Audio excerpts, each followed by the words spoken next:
नमस्कार, सुबह की खबरों में स्वागत है आपका। वो खबरें जो आपको सुबह ही देख लेनी चाहिए, बताएंगे आपको सिर्फ यहाँ। कोरोना का खौफ हुआ कम, पाबंदियां अब अलग अलग राज्यों में हटने लगी। प्रिंस हैरी और मेगन के घर आई नन्ही परी।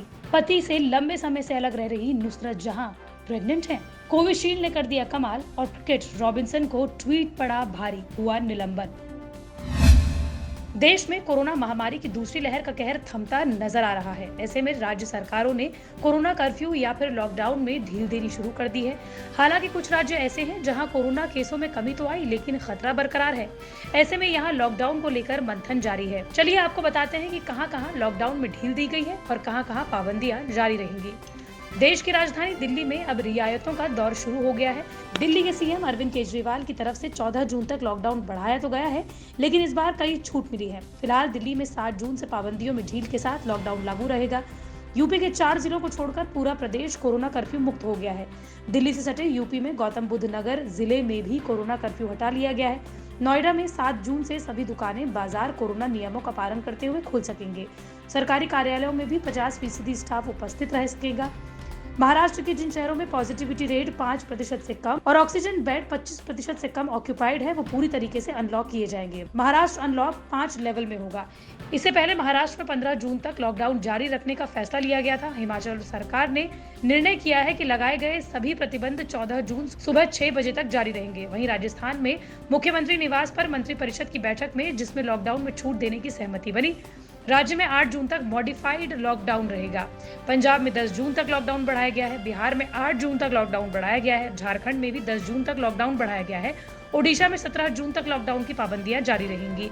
पश्चिम बंगाल में लॉकडाउन 15 जून तक जारी रहेगा। मध्य प्रदेश में कोरोना कर्फ्यू को 15 जून तक के लिए बढ़ाया गया है। हालांकि यहाँ पर भी कुछ छूट दी गई है। प्रिंस हैरी और मेगन मर्कल के घर बेटी का जन्म हुआ है। मेगन ने बेटी को जन्म दिया है। बेटी का नाम प्रिंस हैरी की दिवंगत मां को श्रद्धांजलि के तौर पर लिलीबेट डायना रखा गया है। ड्यूक और डचेस ऑफ ससेक्स के घर में ये दूसरी बच्ची का आगमन है। शुक्रवार को मेगन ने एक स्वस्थ बेटी को जन्म दिया। न्यूज एजेंसी रॉयटर्स के मुताबिक प्रिंस हैरी और मेगन के घर प्रवक्ता की तरफ से कहा गया है कि इस जोड़े के घर में लिली डायना माउंटबेटन विंडसर का स्वागत किया गया। प्रिंस हैरी और मेगन ने अपनी बेटी का नाम क्वीन एलिजाबेथ और दिवंगत प्रिंसेस डायना के नाम पर रखा है। मेगन ने लिली को कैलिफोर्निया के सेंट बारबरा कॉटेज अस्पताल में जन्म दिया। हैरी भी अस्पताल में मौजूद थे। प्रिंस हैरी और मेगन के जिंदगी में चल रहे उतार चढ़ाव के बीच ये बेटी का जन्म हुआ है।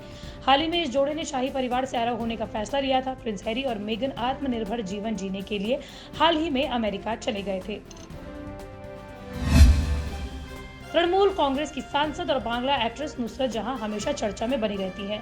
फिल्मों में सफल करियर, चुनाव जीतने और निखिल जैन से दूसरे धर्म में शादी को लेकर चर्चा में रहने वाली नुसरत जहां अब दूसरे ही कारणों से सुर्खियों में है।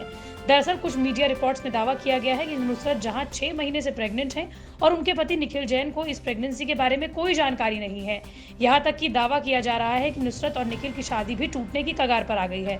नुसरत जहां के बारे में इन खबरों ने तब जोर पकड़ा जब कुछ रिपोर्ट्स में अंदाजा लगाया गया कि वो प्रेग्नेंट हैं।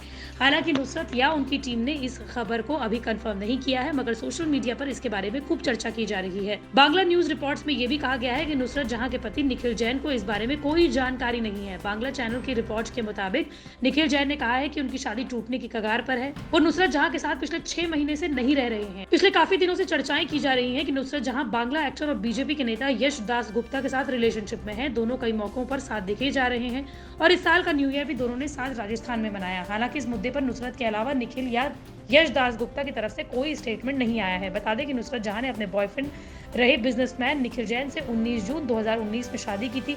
नुसरत और निखिल की शादी हिंदू रीति रिवाजों के साथ साथ इस्लाम और ईसाई रीति रिवाजों से की गई थी। शादी के बाद नुसरत जहां के सिंदूर लगाने और पूजा में शामिल होने पर मुस्लिम कट्टरपंथियों ने उनकी काफी आलोचना की थी, जिसका नुसरत जहां ने मुंहतोड़ जवाब दिया था।